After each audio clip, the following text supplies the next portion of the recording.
حضرت خدیجہ رضی اللہ عنہ کو پیغام بھیجا ہوا تھا، لیکن انہوں نے سارے پیغام کو ٹھکرا دیا، نہیں مانا، اور نبی صلی اللہ علیہ وسلم کو خود پیغام بھیجا۔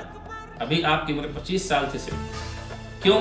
وہ امانت داری، وہ صداقت، وہ دیانت داری، یہ وہ خصوصیات تھیں جو اللہ کے نبی صلی اللہ علیہ وسلم کے اندر بچپن سے کوٹ کوٹ کے بھری ہوئی تھی۔ ایک سیرت نگار لکھتے ہیں کہ نبی صلی اللہ علیہ وسلم کی بعثت حجاز میں کیوں ہوئی، جبکہ اس کے پہلے کے انبیاء کی بڑی تعداد ایسی ہے جو فلسطین کے علاقے میں بعثت ہوئی، مبعوث ہوئی۔ حجاز کا علاقہ بہت امپورٹنٹ کا حامل تھا، کیونکہ سارے انٹرنیشنل قافلے جو افریقن ممالک کو جاتے تھے وہ حجاز سے ہو کے جاتے تھے۔ ظاہر سی بات ہے کہ وہ قافلے وہاں رکتے تھے، وہ ٹھہرتے تھے، اور اللہ تعالیٰ یہ چاہتا تھا کہ تاجر وہاں جب رکیں گے تو دین کا پیغام وہاں پہنچے گا، اور اس طرح سے بہت تیزی کے ساتھ پوری دنیا میں پھیل جائے گا۔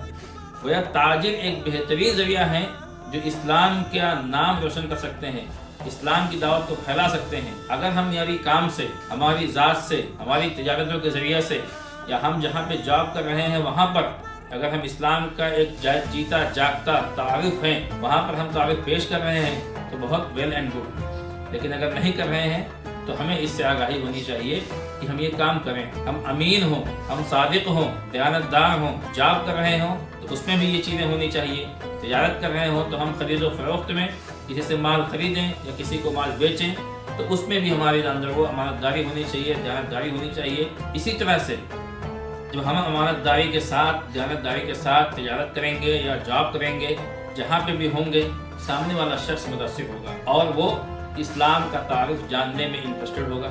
ظاہر سی بات ہے کہ اس طرح سے اسلام کی دعوت دوسرے تک پہنچ سکتی ہے۔ اللہ تعالیٰ نے سورہ جمعہ میں فرمایا، یا ایھا الذین آمنوا اذا نودی للصلاۃ من یوم الجمعۃ فاسعوا الی ذکر اللہ۔ اے وہ لوگوں جو ایمان لائے ہو، جب جمعہ کے دن نماز کے لیے پکارا جائے تو نماز کی طرف بھاگو۔ پھر آپ کوئی کام نہیں کر سکتے، کوئی تجارت نہیں کر سکتے، کچھ بھی نہیں کر سکتے، اور کیا کہا، فَإِذَا قُضِيَتِ الصَّلَاةُ فَانتَشِرُوا فِي الْأَرْضِ، اور جب نماز سے فارغ ہو جائیں تو زمین میں پھیل جاؤ، وَابْتَغُوا مِن فَضْلِ اللَّهِ، اور اللہ کا فضل تلاش۔ زمین میں کس لیے پھیل جانا ہے؟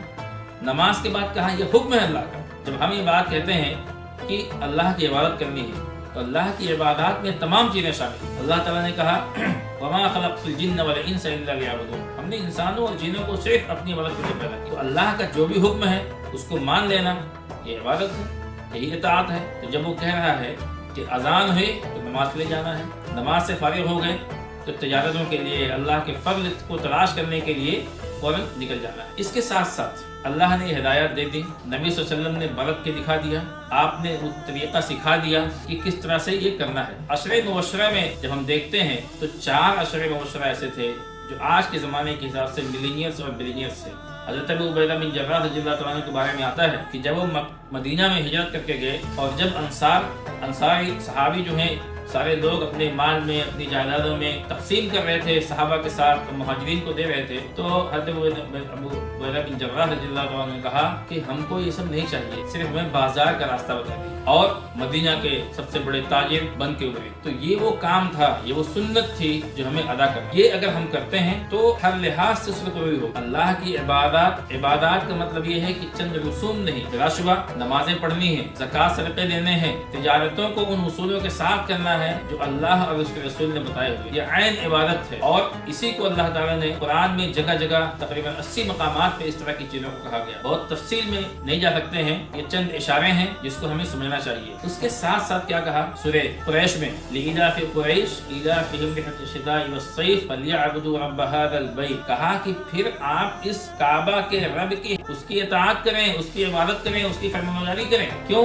رَبَّ هَذَا الْبَيْتِ الَّذِي أَطْعَمَهُم مِّن جُوعٍ وَآمَنَهُم مِّن خَوْفٍ، جس نے بھوک سے کھانا کھلایا اور جس نے خوف سے امن دیا۔ ظاہر سی بات ہے کہ تجارت اگر خوف کا ماحول ہو، بد امنی ہو تو وہاں پہ نہیں کیا جا سکتا ہے، کاروبار نہیں کر سکتے ہیں، نوکری چاکری بھی نہیں کر سکتے ہیں، اس کے لیے امن کا ماحول ہونا چاہیے۔ تو اللہ تعالیٰ نے کہا کہ اب عبادت کرو اللہ کی، کیونکہ اس نے ایسا دیا۔ جگہ جگہ کہتا ہے ہم نے بارش برسائے، زمین میں اناج اگایا، یہ تمام چیزیں کیا ہیں؟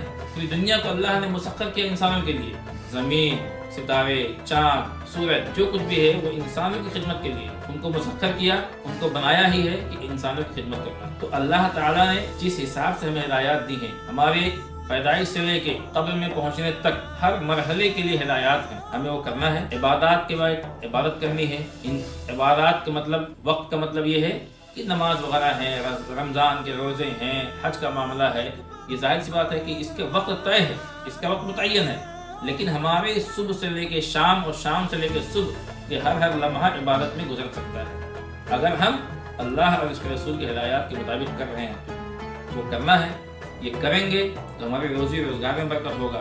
اگر ایسا نہیں کرتے ہیں تو سورہ طٰہٰ میں اللہ تعالیٰ نے ارشاد فرمایا کہ جو لوگوں کی روزی روٹی کے چکر میں ہماری عبادت سے دور ہو جاتے ہیں، ایسے لوگوں کی روزی ہم تنگ کر دیتے ہیں۔ تو اگر ہمیں روزی کی تنگی سے بچنا ہے، چاہے نوکری کر رہے ہوں، چاہے بزنس کر رہے ہوں، تجارت کر رہے ہوں، ہر ایک کے لیے یکساں ہدایات ہیں کہ جس کا جو وقت ہے ہمیں وہ کرنا چاہیے۔ اللہ تعالیٰ نے رات بنایا ہے آرام اور سکون کے لیے، دن بنایا ہے معاش کی تلاش کے لیے۔